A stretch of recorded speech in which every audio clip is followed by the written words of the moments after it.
বাংলাদেশে ডলারের দাম ৳৭৮ থেকে শুরু করে বর্তমানে ৳১৩০ পর্যন্ত চলে গেছে। সামটাইমস কৃত্রিম ডলার সংকট তৈরি করে ১৩০ এর উপরে পর্যন্ত বিক্রি হচ্ছে। শুধুমাত্র ডলার না, ডলারের পাশাপাশি আরও যত বাংলাদেশে নিত্য প্রয়োজনীয় দ্রব্য লাইক সেটা বলতে পারে ভোজ্য তেল বা সয়াবিন তেল, যেটা আজ থেকে ১০ বছর আগেও ৳১০০ থেকে ৳১০৫ পার লিটারে পাওয়া যেত। সেটা বর্তমানে ৳১৮০ থেকে ৳২০০ পার লিটার, এবং সামটাইমস এটারও কৃত্রিম সংকট তৈরি করে ৳২০০ র উপরে স্পেশালি রমাদান টাইমে বিক্রি করা হয়। এখন শুধু যে তেল, শুধু এটা না, শুধু ভোজ্য তেল না, অকটেন, পেট্রোল এবং যত দৈনন্দিন জীবনের যে প্রোডাক্টস গুলো আছে, যেগুলো আমাদের দৈনন্দিন জীবনে প্রয়োজন, প্রত্যেকটা প্রোডাক্টের দাম বেড়ে গেছে। তেলের দাম তো বাড়ছে, সেটা তেলও পাচ্ছে ৳৭০ আর এটা হচ্ছে আপনার ৬৫ কয় সাদাটা ৳৭০ মানে গত এক সপ্তাহের ব্যবধানে কয় টাকা বাড়লো? বস্তাতে ৳২০০-২৫০ মতো বাইরে গেছে। সোনা তো রমজানের আগে বিক্রি করছি ৳৯০, এখন বিক্রি করতেছি ৳১২০। এবং সেটার মূল্যর বৃদ্ধিটা 50% থেকে 100% বা 200% পর্যন্ত বৃদ্ধি পেয়েছে শুধুমাত্র ২০১৫ সাল থেকে ২০২৫ সাল, এই ১০ বছরের ভিতরে। আসলে কি কারণে ডলার রেটের এই চেঞ্জ, বা এর সাথে, সাথে যে আমাদের দৈনন্দিন জীবনের যতগুলো যন্ত্রপাতি বলি, বা আমাদের যতগুলো খাবার বা খাবারের আইটেমসের কথা বলি, বা আমাদের মেশিনের কথা বলি, প্রত্যেকটা পার্টসের দাম বেড়ে গেছে। এবং এটা বাড়ার পেছনে আসলে কি কারণ, বা ডলার রেটের সাথে এর কি সম্পর্ক, এটা নিয়ে চলুন আজকের ভিডিওতে বিস্তারিত জানার চেষ্টা করব। হঠাৎ কেন বাড়ছে ডলারের দাম? ডলারের দাম বাড়ছে। দর্শক, কিছুদিন ধরে আবারও ঊর্ধ্বমুখী ডলারের দাম। দেশে আবারও অস্থিতিশীল হয়ে উঠছে ডলারের বাজার। হ্যালো এভরিওয়ান, আমি এমডি আরমান হোসাইন চিরিয়ার জেঙ্গি শহর থেকে বলতেছি। আর ফার্স্টে আমরা যে বিষয়টা জানার চেষ্টা করব সেটা হচ্ছে ডলার রেট নিয়ে। ডলার রেটটা কেন বাড়ে, কী কারণে কমে, বাংলাদেশে কেন ডলার রেট দিন দিন বেড়ে যাচ্ছে, এটা নিয়ে। আর ডলার রেট বাড়ার বাংলাদেশে অনেকগুলো রিজন আছে, তবে এখানে সবথেকে বড় রিজনটা হচ্ছে ডিমান্ড সাপ্লাই গ্যাপ। এখন কথা হচ্ছে ডিমান্ড সাপ্লাই গ্যাপটা কি। একটা হচ্ছে আমরা যখন বাংলাদেশে কোনো প্রোডাক্টস বাইরে থেকে আমদানি করি, সকল জিনিসগুলো বাংলাদেশে নাই, যেমন ভোজ্য তেল বা অকটেল, পেট্রোল বা এই টাইপের জ্বালানি তেলগুলো, এগুলো কিন্তু বাংলাদেশ প্রতি বছর হিউজ পরিমাণে আমদানি করে থাকে। এবং আমদানি করার সময় আমরা যে কারেন্সি ব্যবহার করি সেটা হচ্ছে ডলার। তো কথা হচ্ছে আমরা আমদানি করতে অলওয়েজ আমরা ডলার ব্যবহার করি। সো ওই ডলারের বিপরীতে আমরা কত ডলার আমরা রপ্তানি করি, ওইটা হচ্ছে মেইন কথা। এখন আমরা যদি 2014-15 অর্থ বছরে বাংলাদেশের আমদানি এবং রপ্তানি করা প্রোডাক্টের মূল্যের দিকে তাকাই, তাহলে আমরা এটা বিষয়টা বুঝতে পারবো। সেটা হচ্ছে 2014-15 সালে বাংলাদেশে আমদানি করা প্রোডাক্টের মূল্য ছিল হচ্ছে $40.1 বিলিয়ন। আর এর বিপরীতে বাংলাদেশের রপ্তানি করা প্রোডাক্টের মূল্য ছিল হচ্ছে $31.2 বিলিয়ন। সো এইখানে কিন্তু $8.9 বিলিয়ন একটা যে গ্যাপ, এটা কিন্তু গভর্নমেন্টকে পেমেন্ট করতেই হবে। সেটা রপ্তানি থেকে আসুক, যদি না আসে তাহলে সেটা তার রিজার্ভ থেকে পেমেন্ট করতে হবে। এখন কথা হচ্ছে বাংলাদেশের রিজার্ভের পরিমাণ কত, বা বাংলাদেশের রিজার্ভ অ্যাকচুয়ালি কতটা থাকে। এটা বলতে গেলে অ্যারাউন্ড $50 বিলিয়ন আশেপাশে বাংলাদেশের রিজার্ভ থাকে। এটা শুধুমাত্র 2015 সাল না, 2015 থেকে আমরা 2022-এর শুরুর দিক পর্যন্ত চিন্তা করি, তাহলে এর অ্যারাউন্ড ওই $48 বিলিয়ন বা 50-এর আশেপাশে আর কি ছিল। তবে এটা কমতে থাকে তার 1 বছর পর থেকে, সেটা আমরা একটু পরে আলোচনা করতেছি। তবে এখন যদি আপনার প্রত্যেক বছর আমদানি রপ্তানির যে গ্যাপটা থাকে, যে গ্যাপের যে অ্যামাউন্টের টাকাটা দরকার হয়, সেটা কিন্তু গভর্নমেন্টকে তার যে রিজার্ভ থাকে, রিজার্ভ থেকে পেমেন্ট করতে হয়। তো এক হচ্ছে বাংলাদেশে আমদানি রপ্তানির গ্যাপ, দ্বিতীয় হচ্ছে বাংলাদেশকে এটা পেমেন্ট করতেছে তার রিজার্ভ থেকে। আর আপনার রিজার্ভ যত কমে যাবে তত কিন্তু সরকারের জন্য এটা একটা বড় একটা চাপ, কারণ আপনার রিজার্ভ কমে গেলে একটা সরকার চাইলে একটা নির্দিষ্ট একটা অ্যামাউন্ট দরকার হয়, এর নিচে আপনি নামতে পারবেন বা রিজার্ভ এর থেকে কমাইতে পারবেন না। তখন কী করতে হবে, তখন আপনার ইন্টারন্যাশনাল যে বিভিন্ন সংস্থা আছে লাইক IMF, যেগুলো ঋণ দিয়ে থাকে, তো IMF থেকে ঋণ নিয়ে আপনাকে এই আমদানির পেমেন্টটা কিন্তু আপনাকে করতে হবে। এখন বিষয়টা আপনার কাছে খুবই সহজ মনে হতে পারে যে না, আমার টাকা শর্ট পড়লো বা আমার ডলার শর্ট পড়লো, আমি IMF থেকে টাকা নিয়ে পেমেন্টটা করে দিলাম, আবার নির্দিষ্ট টাইম পরে যখন আমার হবে আমি তাকে পেমেন্টটা করে দেবো। কিন্তু বিষয়টা এরকম না। আপনাকে IMF টাকা দিবে একদম যে বিনা শর্তে জাস্ট টাকা দিয়ে দিবে এরকম না। আপনার বন্ধু আপনাকে শর্ত ব্যতীত খুব একটা টাকা দিতে চায় না। তো IMF আপনাকে ভ্যাট অ্যাড করবে, এটার সাথে বিভিন্ন শর্ত আপনাকে অ্যাড করবে, নির্দিষ্ট টাইমে এবং নির্দিষ্ট ক্যাটাগরিতে শর্ত অ্যাড করবে। তো এই সবগুলো আপনার যে ডলার রেট, এটার উপর প্রভাব ফেলে এবং ডলার রেটটা বাড়ায় দিবে। প্রথমত এখানে আপনার যখন আমদানি রপ্তানির যে ডলারের যে গ্যাপ এটা থাকলে পরে তখন আপনার ডলার রেটটা বেড়ে যাবে, কারণ আপনার ডলার বেশি লাগতেছে। আপনি যত ডলার আপনি আমদানি করতেছেন অত ডলার আপনি রপ্তানি করতে পারতেছেন না, ওই কারণে আপনার ডলার রেট বেড়ে যাবে। আর দ্বিতীয় যে কারণ সেটা হচ্ছে আপনার রিজার্ভ কমে গেলে। রিজার্ভ কমে গেলে আপনার ডলার রেট বাড়ার চান্স সব থেকে বেশি থাকে, কারণ এটার সাথে আরও ভ্যাট যুক্ত হয়, প্লাস আরও অনেকগুলো শর্ত থাকে, সেগুলো মানতে গেলে দেখা যায় যে IMF এর লোনের কারণে রেট অনেক বেশি বেড়ে যায়। তবে আপনি যদি ডলার রেটের 2014-15 অর্থবছর থেকে 2020-21 বা 19-20 অর্থবছর পর্যন্ত এটা খেয়াল করেন, বা 2020 সাল পর্যন্ত আমরা ধরি যদি খেয়াল করেন, তাহলে দেখবেন যে এইখানে এই 6 বছরে ডলার রেট খুব একটা বৃদ্ধি পায় নাই। আপনি যদি হাতে কলম একদম দেখতে চান তাহলে ডলার রেট $78 থেকে $85 পর্যন্ত গেছে। লাইক 6 ইয়ার্সে অনলি আপনার ডলার রেট চেঞ্জ হয়েছে 7%। It's not a huge deal, এটা খুবই অল্প। বাট আপনার মাথা তখনই ঘুরে যাবে যখন আপনি 2021 সাল থেকে 2025 সাল বা একদম লেটেস্ট বর্তমান সময় পর্যন্ত ডলার রেটের চেঞ্জটা দেখবেন, তখন আপনার সকল ধ্যান ধারণা পাল্টে যাবে। 2020 সালে যেখানে ডলার রেট ছিল 85, সেটা 2021 সালে এসে এক বছরে বেড়ে দাঁড়ায় 88-এ। এটাও খুব একটা বড় চেঞ্জ না, বাট মেইন প্রবলেমটা হচ্ছে 2022-তে এইখানে এসে ডলার রেট দাঁড়ায় 88 থেকে 105। It's a huge change, around 17 per dollar. এবং এটার একটা স্পেসিফিক রিজনও আছে, বাট তারপরও 2023 সালে এখন যদি আমরা অফিসিয়ালি হিসাব করি 2021 সাল থেকে 2025 সালের এই 5 বছরের যে অর্থ বছর ছিল, এই সময় ডলার চেঞ্জ হয়েছে 38 টাকা পার ডলারে 5 বছরের ভিতরে। এটা যদি শুধুমাত্র অফিসিয়াল, বাট এখন যদি আপনি ব্যাংকে যান, ব্যাংকে যদি ডলার চান, ফার্স্ট অফ অল ম্যাক্সিমাম ব্যাংকে আপনাকে ডলার দিতে পারবে না, বলবে যে না আমাদের ডলার নেই, ডলার শেষ হয়ে গেছে, এটা আপনাকে বলবে। তো এটা তখন আপনার যদি একদমই প্রয়োজন হয় তখন কিন্তু আপনার অন্য কোনো মাধ্যমে অন্য কারো থেকে কিন্তু আপনার ডলারটা কিনতে হবে। তখন কিন্তু কালো বাজারি বা ব্ল্যাক মার্কেট যেটাকে বলি, ব্ল্যাক মার্কেটে বর্তমানে ডলারের দাম 130-এর উপরে, সামটাইমস এটা 135 পর্যন্ত হইতে পারে। যদি এটা 130ও হয় তারপরেও আপনার ডলার রেট চেঞ্জ হয়েছে প্রায় 45 টাকা পার ডলারে 5 বছরের ভিতরে, শুধুমাত্র এই 5 বছরে।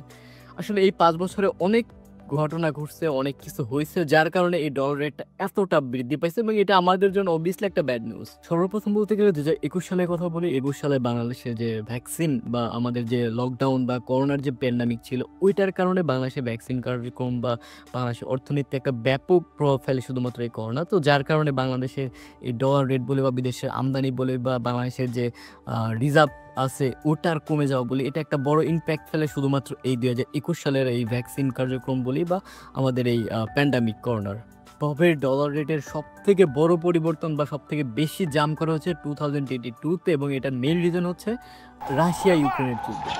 এখন এটা কিভাবে আমাদের ডলার রেটটা বাড়াই দিল, এটার রিজন হচ্ছে রাশিয়া ইউক্রেনের যুদ্ধের কারণে বহির্বিশ্বে, শুধু বাংলাদেশে না পুরো হোল ওয়ার্ল্ডে যে জ্বালানি তেল এটার দাম ব্যাপক হারে বৃদ্ধি পায়।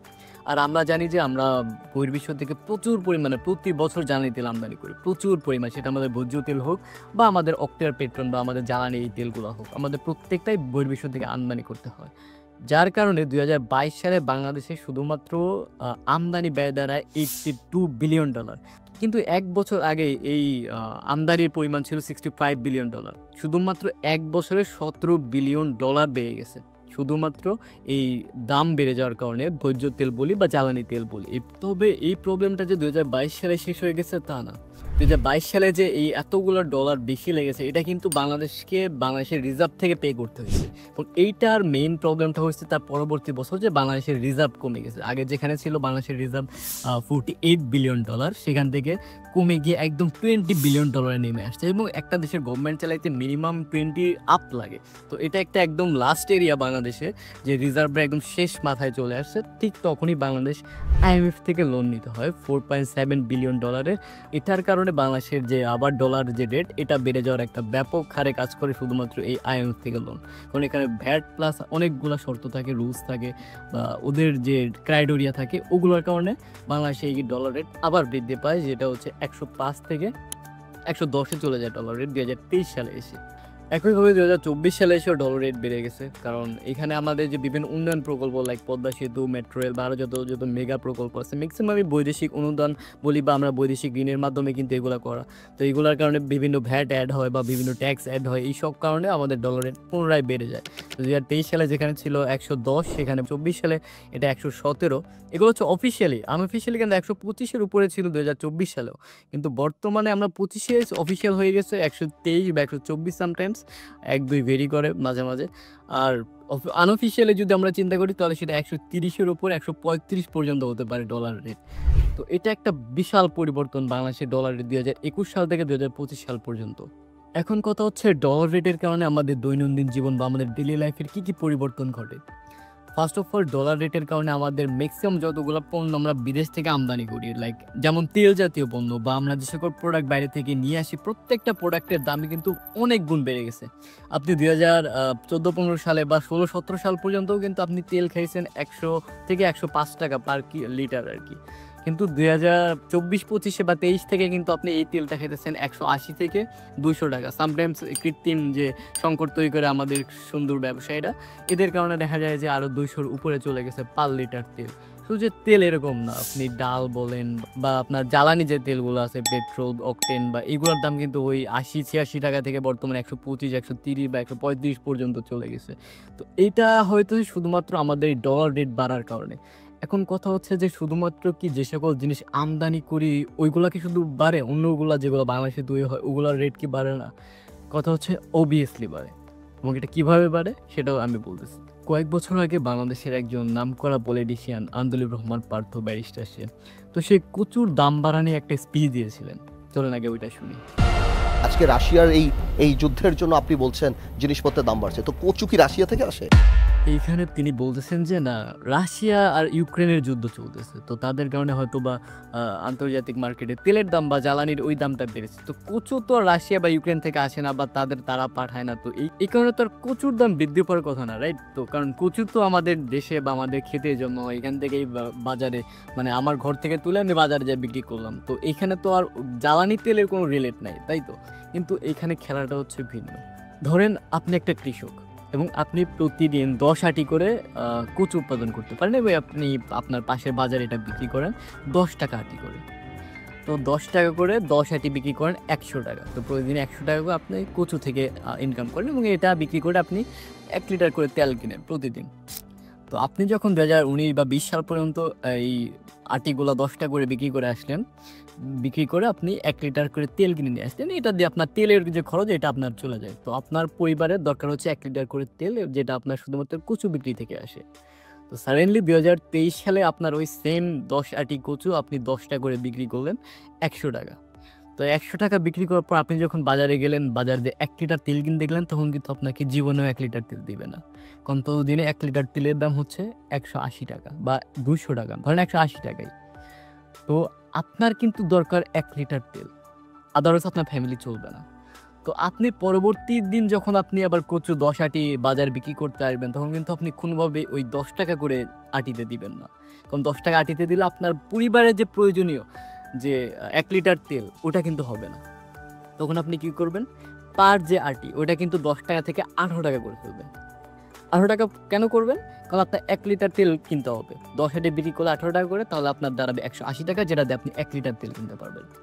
তো এইখানে কিন্তু আপনার যে রাশিয়া ইউক্রেনের যুদ্ধটা কিন্তু ইম্পর্টেন্ট না, আপনার বহির্বিশ্বের সাথে তাল মিলাতে গিয়ে আপনার যে বাকি প্রোডাক্টগুলোর দাম বেড়ে গেছে, ওইটার কারণে আপনার ঘরে যে সকল প্রোডাক্ট তৈরি হয়েছে ওগুলারও দাম বেড়ে যাবে, কারণ ওইটা যে উৎপাদন করে তার সে শুধুমাত্র ওইটাই প্রয়োজন তা না, তার ভোজ্য তেল দরকার, তার ডাল দরকার, তার বাইক থাকলে পারে বাইকের জ্বালানি তেল দরকার। তো সবগুলার প্রয়োজন যখন একসাথে যোগ হবে, তখন আপনার যে জিনিসটা বাংলাদেশে তৈরি হয় ওটারও দাম বেড়ে যাবে। সেটা 20% হতে পারে, 30% হতে পারে, 50% হতে পারে, সেটা আপনার প্রোডাক্টের প্রাপ্যতা আর এর চাহিদার উপর ডিপেন্ড করবে আর কি। সুতরাং ডলারের রেট বাংলাদেশের দৈনন্দিন জীবনের প্রত্যেকটা মানুষের প্রত্যেকটা প্রোডাক্টের উপর প্রভাব ফেলে। সুতরাং এটার প্রপার ইউটিলাইজ বা এটাকে নিয়ন্ত্রণে আনাটা আমাদের সবার জন্য গুরুত্বপূর্ণ। তো এটা অনেকভাবে নিয়ন্ত্রণে আনা যায়, তার ভিতরে সবথেকে গুরুত্বপূর্ণ মাধ্যম হচ্ছে যে জিনিসগুলো আমাদের বাইরের থেকে কিনতে হয় ওই জিনিসগুলোর প্রপারলি ইউজ করা, মানে ওগুলো অপচয় না করা, যতটুকু প্রয়োজন ততটুকু ইউজ করা। আর আরেকটা বিষয় হচ্ছে যে বিলাসবহুল যে গাড়িগুলো আছে বা বিলাসবহুল যে অন্য পার্টস বলি বা আমরা যে সকল জিনিসগুলো এক্সপেন্সিভ বাইরে থেকে আমদানি করতে হয় সেগুলোর উপর নিষেধাজ্ঞা দেওয়া অলরেডি দেওয়া আছে এবং যেগুলো আসে ওগুলোর উপর উচ্চ কর আরোপ করা আছে। কারণ আমরা এটা খুব ইজিলি দেখতে পারি, কারণ বহির্বিশ্বে যে সকল কারের দাম অ্যারাউন্ড 10 থেকে 15 লাখ টাকা সেটা বাংলাদেশে আসলে 40-45 লাখ টাকা, বা বাংলাদেশের যে গাড়ির দাম 1 কোটি টাকা সেটা বহির্বিশ্বে 30 থেকে 35 লাখ টাকায় পাওয়া যায়। তো এটার কারণ হচ্ছে বাংলাদেশে উচ্চ কর আরোপ করা আছে। সেটা বাইকের দিকে খেয়াল করেও দেখা যায়, বাইকে যেখানে ভারতের একটা বাইকের দাম 1 লক্ষ টাকা সেটা বাংলাদেশে আস্তে আস্তে 3 লাখ টাকার উপরে চলে যায় শুধুমাত্র করের কারণে। তো এটা অবভিয়াসলি আমাদের জন্য খারাপ কিছু না, এটা আমাদের জন্য ভালো, কারণ এটা আমরা যখন কিনতে যাব আমাদের কিন্তু ডলারে পেমেন্ট করতে হবে, তখন কিন্তু আমাদের ডলার পেমেন্ট করতে গেলে ডলার রেট বেড়ে যাবে, যেটা অস্থিতিশীল একটা দেশে পরিবেশ তৈরি করবে। তো অবভিয়াসলি এটা একটা ভালো সাইড। আরেকটা সবথেকে গুরুত্বপূর্ণ মাধ্যম হচ্ছে রেমিটেন্স। বাংলাদেশের যে রপ্তানি আয় তার ভিতর সবথেকে গুরুত্বপূর্ণ ভাইটাল রোল প্লে করে শুধুমাত্র আমাদের রেমিটেন্স। 2023 সালে বাংলাদেশে টোটাল রপ্তানি আয় ছিল $55.5 বিলিয়ন, আর এর ভিতরে শুধুমাত্র রেমিটেন্স থেকে আসছে 21 পয়েন্ট সামথিং ডলার, যেটা বাংলাদেশের টোটাল যে রেমিটেন্স তার আই থিঙ্ক 39 বা 40% হচ্ছে এই শুধুমাত্র রেমিটেন্স থেকে আসছে। তো এটা বাংলাদেশের একটা ভাইটাল রোল প্লে করে। 2021 সালে যেখানে রেমিটেন্স ছিল $21.9 বিলিয়ন, সেইখানে 2024 সালে এসে ধরা হয়েছে যে $24 বিলিয়ন উপরে চলে যাবে। তো এটা বলতে গেলে পুরা বাংলাদেশের টোটাল যে রপ্তানি আয় তার প্রায় 40 বা 45% শুধুমাত্র রেমিটেন্স থেকে আসে। সুতরাং যে সকল ভাইয়েরা দেশে মা ত্যাগ করে বহির্বিশ্বে বিভিন্ন দেশ, কাতার বা সুদান বলি বা বিভিন্ন যতগুলো দেশ আছে, সৌদি আরব আছে, যেখানে কাজ করে দেশে রেমিটেন্স পাঠান, তাদের সম্মানটা সবার উপরে রাখা উচিত, কারণ বাংলাদেশের মোট আয়ের অনেকটা আসে শুধুমাত্র তাদের রেমিটেন্স থেকে। কিন্তু আমরা প্রায়ই একটা জিনিস খেয়াল করি যে বিভিন্ন এয়ারপোর্ট বলি বা তাদের সুযোগ সুবিধাতে অনেক ল্যাকেজ দেখতে পাই বাংলাদেশে। তো এই দিকগুলো নিয়ে আসলে কাজ করা উচিত। তো সত্যি কথা বলতে গেলে তারা বাংলাদেশের একটা স্ট্রং পয়েন্ট যারা বাংলাদেশকে দাঁড় করাইতেছে। তবে এখনও কেউ কেউ আছেন যারা হুন্ডির মাধ্যমে টাকা পাঠান বা অন্যের মাধ্যমে টাকাটা দেশে পাঠায় দেন। হ্যাঁ, এটার মাধ্যমে কিন্তু আপনার কিছু টাকা বাঁচতে পারে, হয়তো বা 1000, 2000 বা 3000 টাকা আপনি বাঁচালেন। বাট আপনারা লক্ষ লক্ষ বাংলাদেশের যে প্রবাসী ভাইয়েরা যারা থাকেন, তারা যদি আপনার এই অল্প টাকাটাও জমা করেন শুধুমাত্র ব্যাংকের মাধ্যমে দিয়ে, আপনার এই 1000, 2000 টাকা কিন্তু আপনার জন্য কিছুই না। কিন্তু এই 1-2000 টাকা সবাই যখন বাঁচাবেন তখন দেশের জন্য একটা হিউজ অ্যামাউন্ট আকারে দাঁড়াবে, এটা দেশের জন্য একটা অনেক বড় পাওয়া হবে। তো আপনারা এই 1000 টাকা বা 2000 টাকা বাঁচানোর জন্য হুন্ডিতে না পাঠায় আমার মনে হয় ব্যাংকে যদি পাঠান অন্তত দেশের জন্য ভালো কিছু একটা হবে। সর্বোপরি বলতে গেলে বাংলাদেশ উন্নয়নশীল একটা দেশ, এখানে অনেকগুলো প্রজেক্ট চলতেছে একসাথে, যেমন পদ্মা সেতু অলরেডি কমপ্লিট হয়ে গেছে, মেট্রো রেল চলতেছে, আরও এটার বিভিন্ন কাজ চলতেছে, ঢাকা এলিভেটেড এক্সপ্রেস বলি বা আরও যতগুলো উন্নয়নমূলক কাজ বলি বা মেগা প্রকল্প বলি, বাংলাদেশে এটা কিন্তু চলমান বর্তমানে। তো এইগুলোর কারণে বাংলাদেশের যে বিভিন্ন থেকে ঋণ নিতে হয় বা বিভিন্ন অর্থায়নের প্রয়োজন হয়, তো এই সকল কারণে আমাদের যে ডলার রেটটা আছে এটা বেড়ে যায়। তো এইগুলার নিয়ন্ত্রণ করতে গেলে আপনার দেশীয় যে জিনিসগুলো আছে ওগুলোর উপর আপনার ফোকাস দিতে হবে, আপনার উৎপাদন বাড়াতে হবে, আপনার অতিরিক্ত কাজ করতে হবে, আপনার রপ্তানি আয় যত বাড়বে তত আপনার যে ব্যাংক থেকে লোন নেওয়া বলি বা বাংলাদেশের রিজার্ভ বলি এটা যেরকম বাড়বে, ঠিক অন্যভাবে বাংলাদেশের IMF থেকে ঋণ নিতে হবে, যেটা পাকিস্তান নেয়, এটার কারণে ভারতীয়রা অনেক কথা বলে পাকিস্তানকে IMF থেকে ঋণ নেওয়ার কারণে, ওটা বাংলাদেশকে নিতে হবে না আর। তো এই সকলগুলো যখন আপনি নিয়মিত প্র্যাকটিস করবেন যে না আমি আপনার জ্বালানি তেল বা আপনার যত জ্বালানি বলি বা বিদেশ থেকে আমদানি করা জিনিসগুলোর উপর নির্ভরতা আমি কমাবো বা আপনি প্রয়োজনে অতিরিক্ত ব্যবহার করবেন না, তখন দেখা যাবে এগুলোর চাহিদা কমবে, আর চাহিদা কমলে পারে আমদানি ব্যয় কমবে, রপ্তানি ব্যয় বাড়বে, তাহলে আপনার ডলার রেটটা একটা নির্দিষ্ট রেঞ্জের ভিতরে আসবে। যারা বহির্বিশ্বে আমরা যে পড়ালেখা করি, আগে আমাদের যেখানে আগে 50,000 টাকা নিতে হতো, এখন আমাদের নিতে হয় এখানে 70, 80, 90,000 টাকা। 2015 সালে যারা 50,000 টাকা নিচ্ছে এখন তাদের নিতে হইতেছে 80, 90,000 টাকা। তো এটা একটা বড় চেঞ্জ। তো অবভিয়াসলি আমাদের এই ডলার রেটটা একটা নির্দিষ্ট রেঞ্জের ভিতর বা আমাদের সাধ্যের ভিতর নিয়ে আসা উচিত। আই থিঙ্ক যেহেতু আমরা উন্নয়নশীল দেশ, একটা টাইমে আমরা এটা রিকভার করতে পারবো, তবে সেই প্র্যাকটিসটা এখন থেকেই করা উচিত। দেখা হবে নতুন কোনো একটা ভিডিওতে। তো আপাতত যাচ্ছি। যদি ভালো লাগে বা ইনফরমেটিভ লাগে আমার চ্যানেল, তাহলে সাবস্ক্রাইব করতে পারেন। নিউ ভিডিও খুব তাড়াতাড়ি আসবে ইনশাল্লাহ। Bye bye.